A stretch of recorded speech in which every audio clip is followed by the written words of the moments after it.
मिलितं येन तस्मै श्रीगुरवे नमः। श्रीचैतन्यमनोभीष्टं स्थापितं येन भूतले स्वयं रूप कदा मह्यं ददाति स्वपदान्तिकं। वन्देऽहं श्रीगुरो श्रीयुतः पदकमलं श्रीगुरून् वैष्णवांश्च श्रीरूपं साग्रजातां सहगणा रघुनाथान्वितं तं सजीवं साद्वैतं सावधूतं परिजनासहितं कृष्णचैतन्यदेवं श्रीराधा कृष्णपादान् सहगणा ललिता श्रीविशाखान्वितंश्च। नमो ओं विष्णुपादाय कृष्णप्रेष्ठाय भूतले श्रीमते भक्तिवेदान्त स्वामीति नामिने। नमस्ते सरस्वती देवे गौरवाणी प्रचारिणे निर्विशेष शून्यवादी पाश्चात्यदेशतारिणे वंशाकल्पतरुभ्यश्च कृपा सिन्धुभ्येव च पतितानां पावनेभ्यो वैष्णवेभ्यो नमो नमः। जय श्री कृष्ण चैतन्य प्रभु नित्यानंद श्री अद्वैत गदाधर श्रीवासादि गौर भक्तवृंद। हरे कृष्णा कृष्णा कृष्णा हरे हरे, हरे Ram Ram Ram Hare Hare. Hare Krishna. So last week we were discussing the subject of respect, the science of respect. So last week we discussed this topic of the subsection of why to respect and whom to respect. So we saw that in this world, for us to do any activity, there is a motivation, there is an impetus, right? Generally in this world, even if people are seen respecting others, very often it is out of fear. Like you may have an employee who respects the boss, but that respect is more driven, it may be genuine quite sometimes, but very often it may be out of fear. If I don't show this respect, then he will do something else, right? And or it may be the respect may be due to reward, that I'll show respect and then he'll give me some extra bonus, he'll give me something, so it's out of reward. Or sometimes a better level to show respect is out of duty. You show respect especially to seniors because you understand that to parents it's my duty to respect. But the highest and the best way in which we can actually respect someone is when we genuinely love that person. That is where that respect is really genuine, and that love can be experienced when we actually understand that every living entity is part and parcel of Krishna. We discussed this last time. Mamai Vamsho Jiva Loke Jiva Bhuta Sanatana. Lord Krishna says, every living entity is my part and parcel, my children. Okay? If you love God, then you have to learn to love the children of God. Just like now at home, if there are brothers and sisters, if one of the child says, Father, I love you, but then he goes and beats up the other kids, how will the father be happy? So if you love the father means you will naturally love the children. So when we understand that part and parcel of Krishna, that spiritual spark is there everywhere. See, bodily we are all different, isn't it? Everyone's body is different. Someone has superior body, inferior body, someone has human body, animal body, whatever. Bodies are different, but on the spirit soul we are all same, right? On the spirit soul, everyone has to be respected because everyone has a divine connection. When if you all know something about the Ramayana, when Lord Ram killed Ravan, after the death of Ravan, Lord Ram tells Vibhishan, who is the brother of Ravan, please do the final rites for your brother. So Vibhishan says, my brother is such a sinful person, I don't want to do anything. Lord Ram says, this person might have done a lot of sins, but as the Atma, now whatever he had to undergo, he underwent, but as the Atma, he deserves that kind of respect. So when we see Krishna everywhere, we discuss this verse from the Gita, Vidya Vinaya Sampanne Brahmani Gavyastini Shuni Chaiva Shopakecha Pandisa Samadarshina. Lord Krishna says an intelligent person or a learned man is one who sees the divinity everywhere and offers respects. So in our Vedic culture, you have this mudra of pranam, namaskar mudra, right? So you offer respects to everything, not only to people, with respects to things also, right? So this is Vedic culture. You offer worship to things also. In the land of India, rivers are called mothers. है कि नहीं? Mother Ganga, Mother Yamuna. See, it's not a backward civilization, it's a very advanced civilization. See, as soon as you understand that the river is your mother, how will you treat your mother? With respect. When you understand that earth is my mother, mother nature, mother earth. Like you go to South Indian temples, if you have gone to any Vishnu temple of South India, you will have the form of Lord Narayan, and you will have two of his consorts, Shri Devi, Bhu Devi. Shri Devi refers to Lakshmi and Bhu Devi refers to earth. Earth is also one of the consorts of the Lord. So when you see it in this way, then you offer respects. See, in today's world, even people are treated as objects.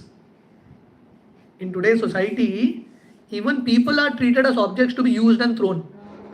But in Vedic civilization, even objects were treated as a person with a lot of kindness and respect. We would treat them.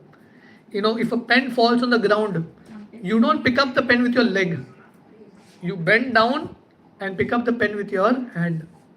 So this is actually a very refined culture.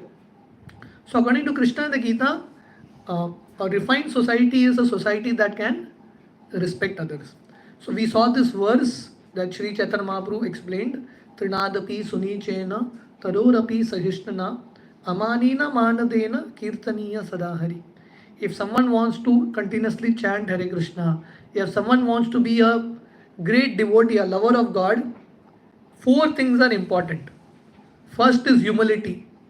We discussed this. More humble than a blade of grass. Second is Taroraiva Sahishtana, more tolerant than a tree. Second principle, tolerance. Third is Amanina. Don't expect respect. Manadena, the fourth principle, is always be ready to offer respects. So if you have these four values, qualities in our life, we are actual candidates to receive God's mercy. Whom does God become happy on? God is actually pleased to see someone who has these four qualities. Humility, tolerance, respecting others, and not expecting respect. Don't expect respect, but ready to give respect. Such a person is actually attractive in the eyes of God. If we develop these four qualities, God will be wanting to come and see us. So these are four very, very important qualities that we need to imbibe in life. So we also discussed this aspect of whom to respect. We discussed various categories in which we have to offer respects. So we saw we have to learn to respect the different varnas. Varnas matlab the different occupations people have. Someone may be a brahmana, someone may be a ruler, someone may be a worker. Whatever it is, you respect. We discussed this example na, like we have different parts of the body, but every part of the body is important. The head can't say I'm important and the leg can't say I'm important. It's not about fighting who is important. It's about whatever you are, you do, and do it in a harmonious way. Right? It's not about who is great. It's about doing what you are doing in a better way. A street sweeper, if he does his job nicely, he is also someone to be honored and respected. So different respecting the different occupations or varnas, and then respecting different ashramas. Ashramas refers to spiritual status. Someone may be a brahmachari, someone may be a grahastha, someone may be a sannyasi. Respecting everyone. You know, in today's society, spiritual orders are not respected, but actually in advanced society, even spiritual orders are respected. Right? Grahastha show respect to the renounced order. Then respecting one's position, we discussed this point, that if someone has a position, someone is a king or someone is a ruler, whatever, someone has money, someone has influence, we respect him for what he has. Because at this point, God has chosen him to be in this position. Due to some reason or the other, due to some karma, he is there in this position, we respect that person's position. Respecting one's bhakti. This is something that's very important. We really don't know who has how much devotion. So, on a general principle, respecting everyone. Respecting animals, respecting plants, respecting insects, respecting everyone. Right? So, if you're walking on the ground and you see ants, ideally we should be able to brush them aside. You know, Prabhuji, I have one ant which comes in my bathroom every day. Since you told, I normally put ant killer. She comes every day and she goes back in the opposite. So I'm respecting her. yeah. So we respect them as far as possible. We try to avoid violence, right? Who knows? I mean, in some lifetime we can be that again, right? So everything comes back in a circle, isn't it? Everything comes back in a circle. So you show some respect and kindness towards others. That kindness will come back to you in some way or the other. It will definitely come back. So respecting animals, respecting every life, respecting people who are junior to us, right? So many times those who are junior to us, those who are subordinate to us, we have a tendency of exploiting them, abusing them, bossing over them. But we have to respect them, because if they are not doing what they are doing, we will not be able to do what we are supposed to do. So respecting them also, respecting the elders, even if they are apparently wrong. It's not that they are always right, but at least even you have to correct them, there is a way of correcting, there's a way of responding. You know, this is a cultured society. You don't hit back at them openly, you don't back answer them immediately. There's a way of doing it. We saw that Yudhishthir, even in the war, he had to fight with his seniors, but that also he did in a very respectful way. He did in a very cultured, mature way. Respecting others' natures. This is something that's quite difficult to do, because everyone has a different nature. Two people's nature is not the same. So respecting different people's nature. I am like this, they are like that. So respecting each other, right? And allowing them to be who they are and allowing us to be who we are. Then we saw respecting people who actually give us pain and trouble. This is a very high level of respect, because we understand that if we look back in our life, those who have given us pain and suffering, they have also come in our life for a particular reason. Like you find in the Bhagavatam, there's the story of Dhruva Maharaj. You all know the story of Dhruva? So Dhruva was a 5-year-old boy. He was in a kingly dynasty. The name of his father was Uttanapad. The story comes in the Bhagavatam. So Dhruva one day goes to sit on the lap of his father. Every child wants to sit on the lap of his father. But Dhruva had a stepmother. So Uttanapad, the father of Dhruva, had two wives, Suniti and Suruchi. So the stepmother of Dhruva, she insulted Dhruva so much. She told Dhruva, you are not qualified to sit on your father's lap because you are not been born from me. She tells him, get out, go and die and be born again from my life, from my womb. Like that she spoke. So Dhruva was so hurt, he goes running to his mother, Suniti. And Suniti tells Dhruva, you please go and take shelter of Vishnu. And Dhruva goes to the forest of Vrindavan, prays to Lord Vishnu, and actually has his darshan. He becomes a great devotee. So what inspired him to take this step? Those harsh words of his stepmother. So many times people who give us pain actually help us to advance in life also. They bring us a certain sense of detachment in life. So respecting people who give us pain also, right? At least appreciating that they could be a lesson, that they could be a reason why they have been sent in our lives. Respecting things. So we discussed this point of saving water, saving things in this world. We don't step over anything, we don't pick anything with our legs. So these things also matter. So one of our brahmacharis, when he was there in our Radha Gopinath temple, brahmachari generally wash their own clothes in buckets. So he was washing his own clothes. He had two buckets. In one bucket, he had put his cloth in soap water, and the other, he would rinse it in normal water. So what he had done is, with his leg, he pushed one bucket. So one senior monk saw him and told him, what did you do? He said, I just pushed the bucket. He said, why did you use your leg? You could have done it with your hand. So the senior monk told him, today you are pushing the bucket with your leg, tomorrow you will start kicking people also. You will start kicking relationships also. Because attitude in small things reflect in every other aspect. What attitude we have in one aspect of life reflects everywhere else. So if you are respectful to small things in this world, naturally you will be more respectful to people who come in your life. If you take anything and everything for granted, then you really don't value relationships also. So these small things are very, very important, because ultimately everything is an energy of God, na? Everything is an energy of God. So how we treat anything in this world, with the kind of respect, the kind of dignity, it very much reflects uh, the advancement of consciousness that we have. And then finally, respecting oneself. As we respect others, as we respect things, respecting ourselves also. Understanding that we have certain limitations. We can't, we can, we can take inspiration from someone else, but we cannot imitate someone else, because we are meant to be who we are. So if we start imitating others, then actually we are disrespecting who we are. We are trying to tell God that He is not intelligent the way He has created us. Right? So God has created us the way we are for a certain reason.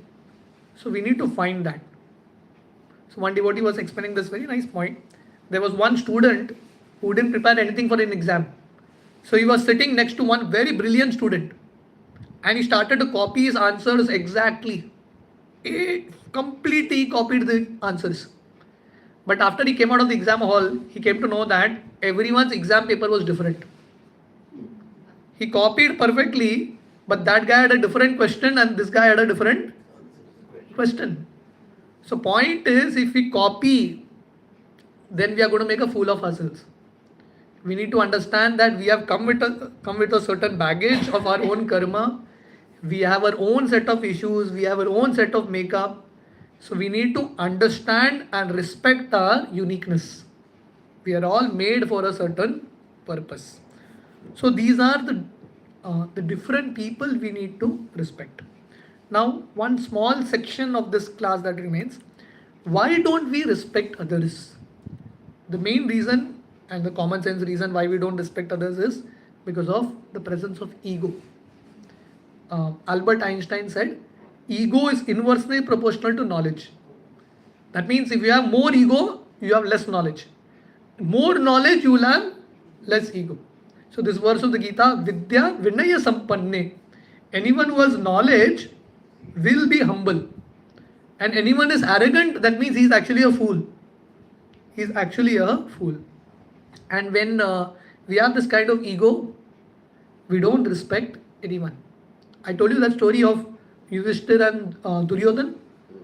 Dronacharya sending both of them to find out if there's someone better than them, worse than them. So Yudhishthir comes and says, there's no one who's worse than me. I'm the worst. And Duryodhan comes and says that no, there's no one better than me. I'm the best. Why? Because Yudhishthir was humble. He was seeing through the glass of humility. And Duryodhan was arrogant, egoistic. He was finding faults in everyone. In Bhagavatam, there is a story. One time, Balaramji, Krishna Balaram, Lord Krishna's brother is Balaram, so the Supreme Lord himself. So one time, Balaramji goes to a place called Naimisharanya. This place, Naimisharanya, is still there in Uttar Pradesh, very holy place. And there was a satsang, there was an assembly of great sadhus. And there was one particular saint called Romaharshan Suta. He was sitting on a Vyasasana and speaking on scriptures. He was speaking on Bhagavatam. When Balaramji entered, everyone stood up. Because when a very respectable personality comes, you all stand up to honor him. So everyone stood up. Balaramji is the Supreme Lord himself. Everyone stood up. Romaharshan Suta didn't stand up. So Balaramji understood, this guy, he's speaking on scriptures, but he's not understood the essence of scriptures. He doesn't have a basic sense of respect and humility. So Balaramji actually went and killed him. And Balaramji made his son the speaker of Bhagavatam. So the point is, Balramji says, if someone has learned all the scriptures, expert in all the scriptures, but if it doesn't have good qualities, then it is all a waste. Simply a waste. Philosophy without practice is simply useless. Philosophy without transformation of heart, without good qualities, is simply useless. Religion is basically meant to develop good qualities. And one of the main qualities is the principle of respect and humility. This has to develop in a devotee. So this is an ornament of a devotee. In Chaitanya Charitamrit, there's a very beautiful story. This is a pastime that happened 500 years ago in Jagannath Puri. So one time when Sri Chaitanya Mahaprabhu lived in Jagannath Puri, there's a temple of Shiva there, Yameshwar Tota, Yameshwar Mahadev. This is on the bank of the ocean. Just like in Goa you have an ocean, in Jagannath Puri also there is an ocean. So this was the month of May, June. Generally the summer season in Jagannath Puri is extremely hot. So there was one devotee called Sanatan Goswami. So Chaitanya Mahaprabhu told him, you please come and meet me during lunch and have lunch with me. So Sanatan Goswami, bare feet, without slippers, he walked on the sand afternoon time. The sand was boiling. It burnt his entire leg. His full leg was blistered. So when he came to meet Chaitanya Mahaprabhu asked him, which way did you come? Why did you come by the shore? You should have come next to the temple, Jagannath temple. There is more shade there. But Sanatan Goswami said, see, I am so fallen. If I go near the temple, the pujaris of Jagannath, they will come near me and they will get contaminated. I can't do that. Rather, I walk on the shore. Sanatan Goswami was such a great saint, so elevated, but he considered himself very fallen. So when Mahaprabhu heard this kind of answer from him, Mahaprabhu was so happy. Mahaprabhu told him, you are a genuine Vaishnava because you have humility. And Mahaprabhu says, this kind of Vaishnav Sadachar, this kind of etiquette, this kind of humility is actually a true ornament of a devotee. This is what makes a devotee attractive in the eyes of Krishna. In the Bhagavatam, you have the example of Shiva and Daksha. I don't know whether you all know the story. You all have heard of Lord Shiva, no? Lord Shiva's wife was Sati. He got married to Parvati. Before that, Parvati came in the form of Sati. Sati's father was Daksha. So Daksha is considered to be one of the Prajapatis. So Prajapatis is one who increases the population. Lord Brahma had many Prajapati sons. One of them was Daksha. Daksha was very beautiful. Because he was beautiful, very powerful, very wealthy, he was very, very proud also. So Daksha had many, many daughters. All his daughters got married to different demigods. But Sati, the youngest daughter, she wanted to marry Shiva. Now Shiva, on an external level, Shiva doesn't look beautiful. You know how Shiva looks? Shiva has ashes all over his body. Cremation ashes, it's there all over his body. And Shiva wears a deer skin, a tiger skin, and then he has snakes around his neck. He has bones of, skulls around as necklaces. And who are the followers of Shiva? Ghosts, pretas, and all these people. So when Sati told her father that I want to get married to Shiva, father was not at all happy. But she wanted to get married. So he got her married. So one time, Daksha organized a yajna. And he called all the demigods. Brahma, everyone comes, Shiva also comes. And Daksha, when he enters into the yajna, everyone stands up. Two people don't stand up. Brahma doesn't stand up and Shiva doesn't stand up. Brahma is understandable because he is a senior personality. He is the father of Daksha. He doesn't need to stand. But when Daksha saw that Shiva didn't stand, Daksha became so furious. Shiva didn't stand because Lord Shiva was absorbed in thoughts of Krishna. He was on a different level. But Daksha thought, he is my son-in-law. He doesn't respect me.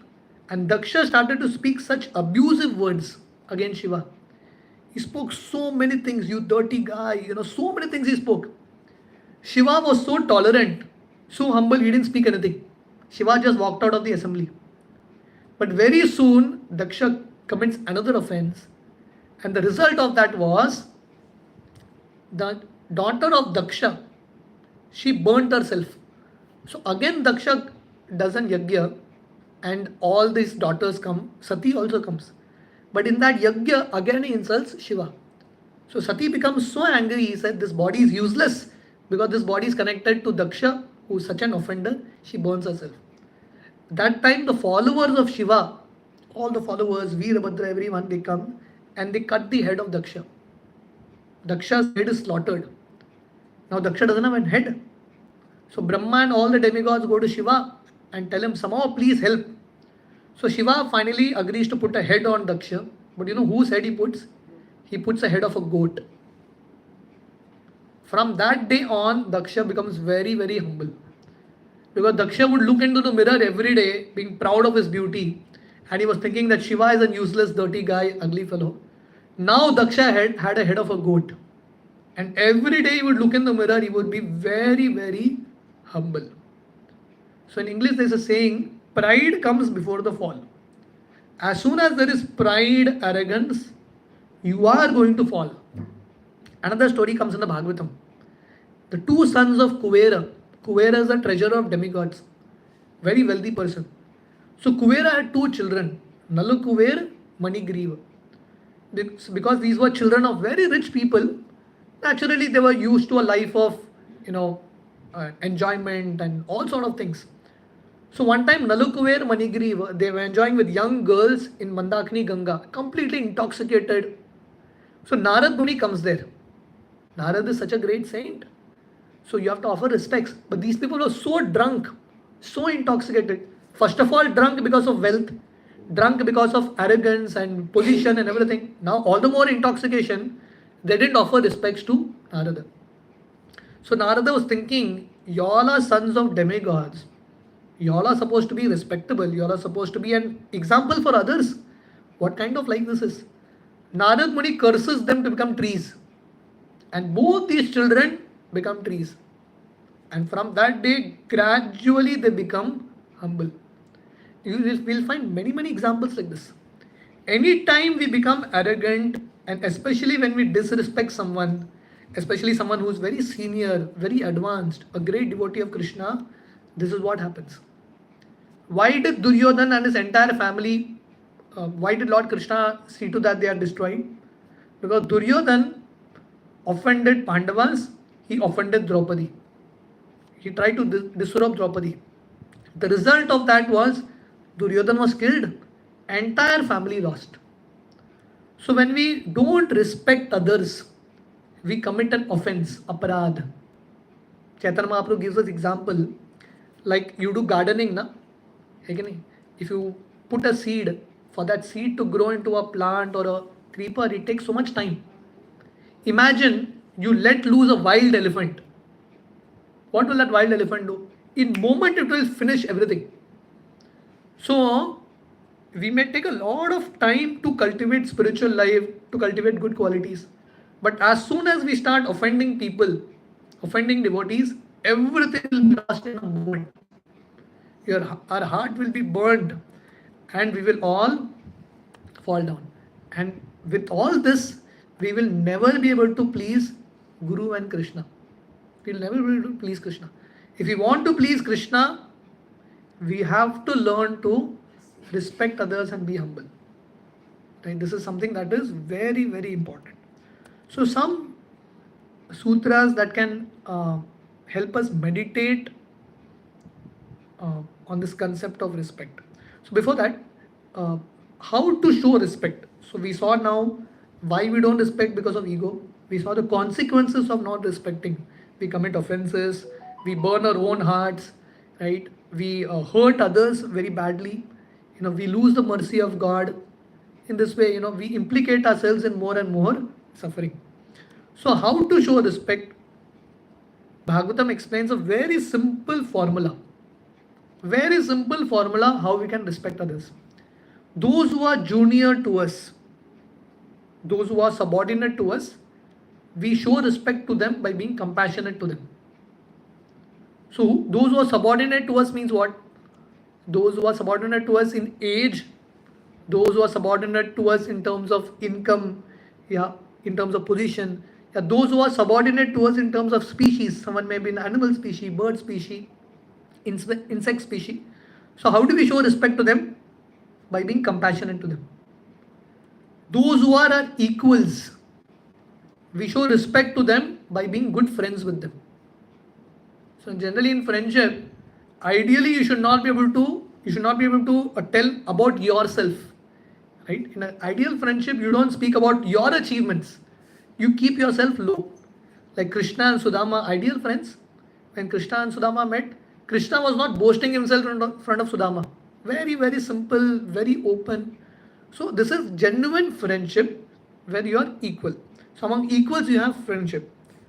Those who are senior to us, those who are more advanced spiritually or might be in age, how do we show respect to them? By hearing from them, right? By taking instructions from them. In this way, we show our respect. And those who are, uh, those who are not that advanced in spiritual life, you show compassion. And those who are atheistic, like those who are really very critical and offenders, there may be people in our life who come in our life who are very toxic. The way we show respect to them is keep a distance away. You don't have to stick around with them, but respectfully keep a distance. So this is also, it's not that we have to hang around with everyone. Ultimately, there is a certain sense of certain sense of frequency that matches. So if your frequency really doesn't match with someone, stay away. We don't have to criticize them. Just stay away, and then you'll advance. So now some sutras, yeah, some meditations for us to respect. First is, respect is not a matter of externals, but a matter of internal motives.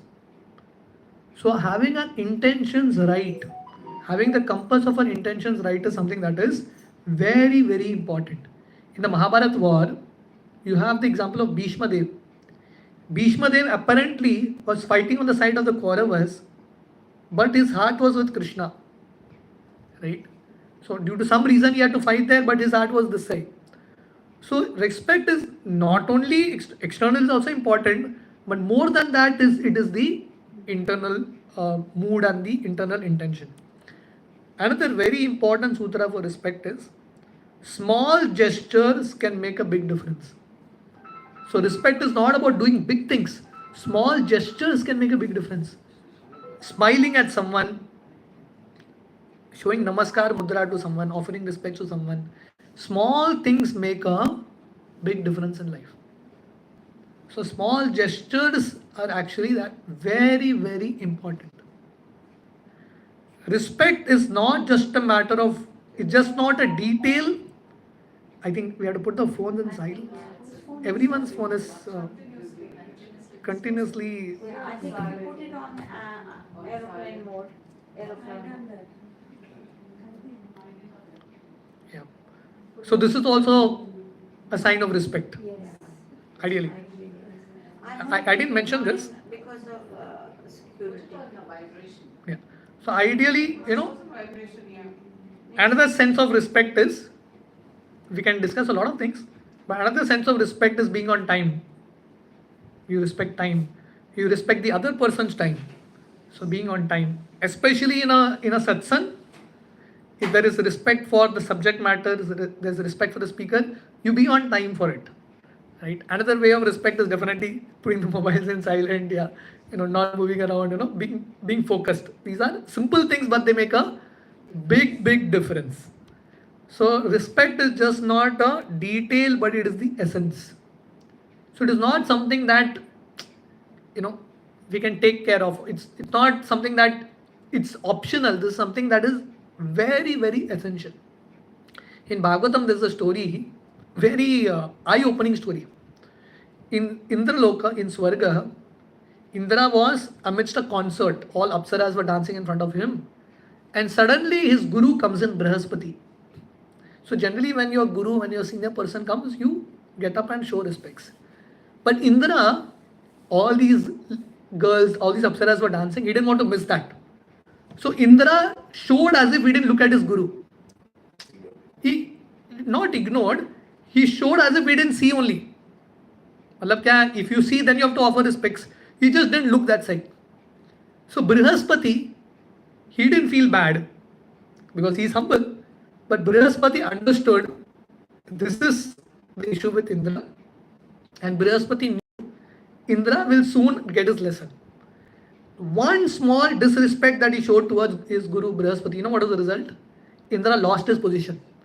Bali Maharaj became the king. Indra had to leave heavens and run away because of one small disrespect that he shown. So this is just not a detail. This is the essence of the scriptures, and it is something that is very, very important and essential. Another very important sutra for respect is hate the sin, not the sinner. So even in the worst sinner, there is some spark of goodness in it, in him. So we need to look in that. And Srila Prabhupada, the founder and chair of ISKCON, was a master. And Srila Prabhupada goes to America, a place. Today is the day.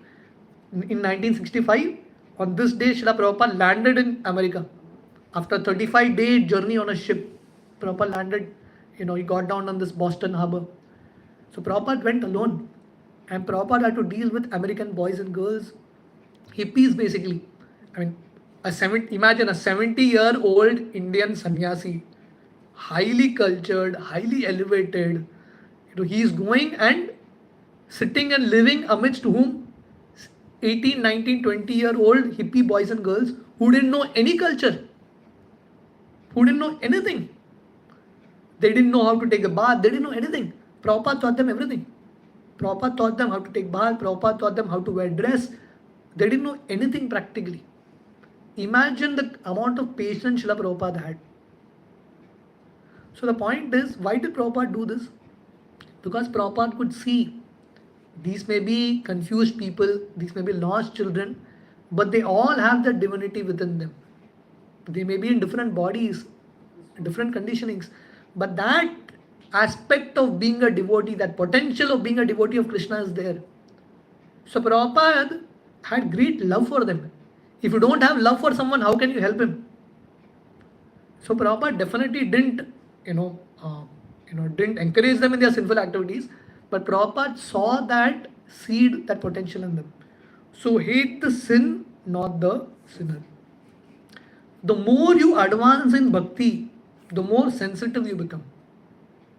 So the test of advancement of spiritual life is you are very, very sensitive. Are my words hurting someone? Are my actions hurting someone? We have to learn to become sensitive to others. If we are completely desensitive, that means we are really not advancing. Lord Krishna's example, when Lord Krishna was in Vrindavan, Lord Krishna stayed in Vrindavan for 11 and a half years. Then he went to Mathura. 11 and a half years, Krishna never wore slippers in Vrindavan. Do you all know this? Krishna walked barefoot. You know why? Because what would Lord Krishna do in Vrindavan? What was his pastime? He would herd cows. So Lord Krishna's logic was, the cows don't wear slippers. If I wear slippers, I'm in a greater position than cows.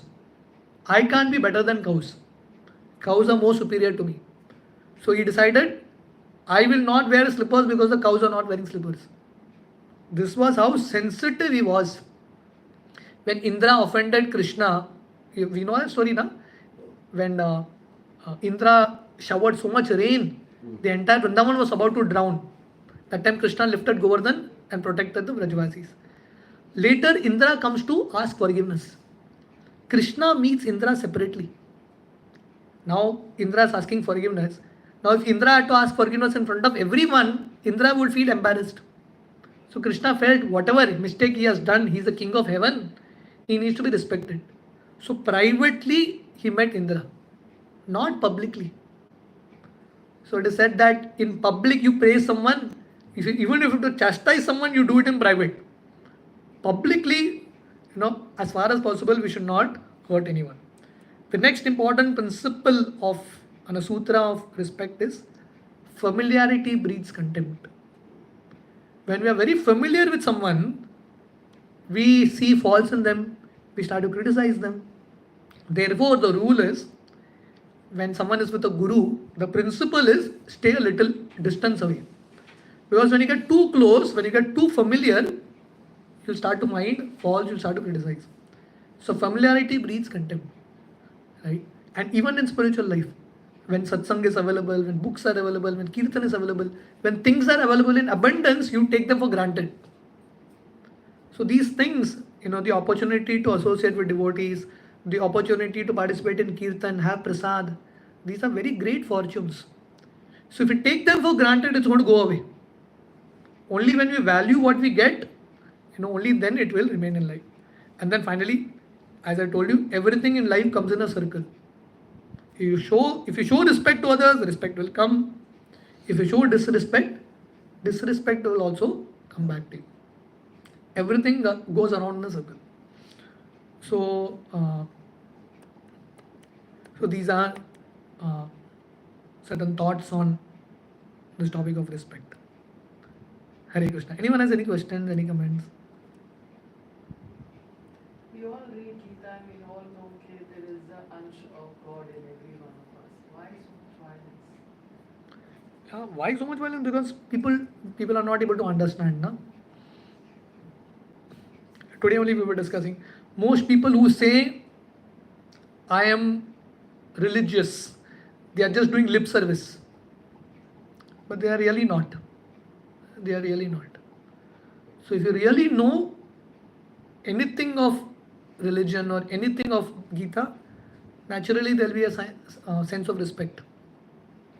If that is not there, then really you have not understood. Why all the Hindu gods have a weapon? All the Hindu gods have a weapon. Yeah. So why is that? yeah, because they have to protect. So for a Kshatriya, generally all the gods are like warriors. For a Kshatriya, weapons are important, right? But the weapons are only used when good words don't work. Like we see the Mahabharata war, Lord Krishna tried his best to educate Duryodhan, tried in so many ways. Finally, when it didn't work, then you have to remove a weapon. So there is a need for weapons also. There is a need for weapons also. But there is also a time and a place when to use those weapons. So for that you need proper training and education to know when to fight and when not to fight. Right? So weapons are needed. So you can't say you don't have any weapons also, that's also a complete wrong understanding. So you have to have weapons. Like I'll tell you a story. One time Narad Muni, he preached to one snake, a cobra. And he told this cobra, what you're doing is wrong. You should not poison anyone. You should not bite anyone. So the cobra became a very humble Vaishnava after meeting Narada. But what people started to do is, when people came to know that this cobra is not going to do anything, they started to throw stones at it, started to abuse. So Narad comes again and sees, and this cobra tells Narad Muni, since I have met you, I have become very humble. People are taking disadvantage of me. So Narad Muni told them, Baba, I told you not to bite, but I didn't tell you don't show your fangs. Show your fangs, but don't bite. So in this world, we have to be smart, right? We can't be exploited, but in our heart of heart, we are very, very respectful and very cultured. That's the idea behind it. What is the limit of forgiveness? Good question. So, forgiveness is a principle that we definitely need to value. And but having said that, we need to understand that if someone is repeatedly coming and hurting you, it's also important for your well-being that you stay a little distance away. But can we not change that person with our qualities? You can try. Definitely, you can try. You can definitely try. But after that, you will still feel that it's, you're really going down and feeling too hurt. Then I think, as we discussed, respecting ourselves is also important, right? So we can't be too much abuse, and it also depends on what our level is.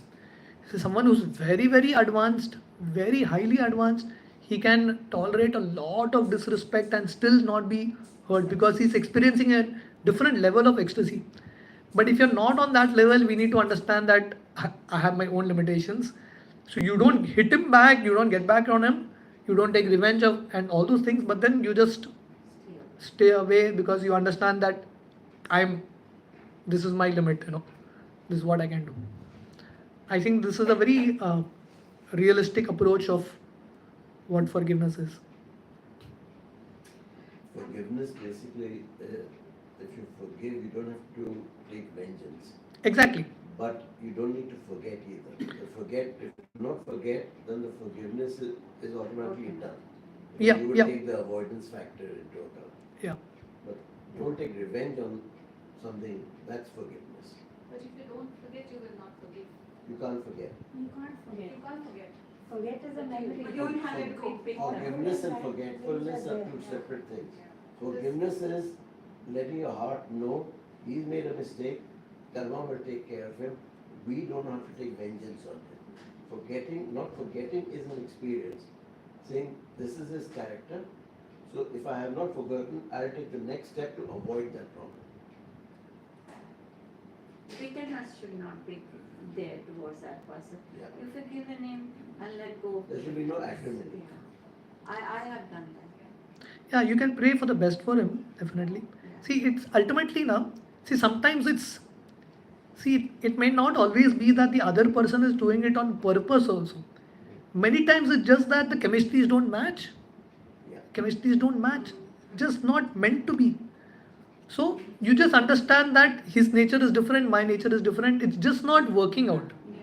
It's just not working out. So sometimes there may be two people who are both good, both have good intentions, but just that it really doesn't match. Yes. So I think we just need to understand that much. Very often what happens is we feel is right and what the other person feels is right are different.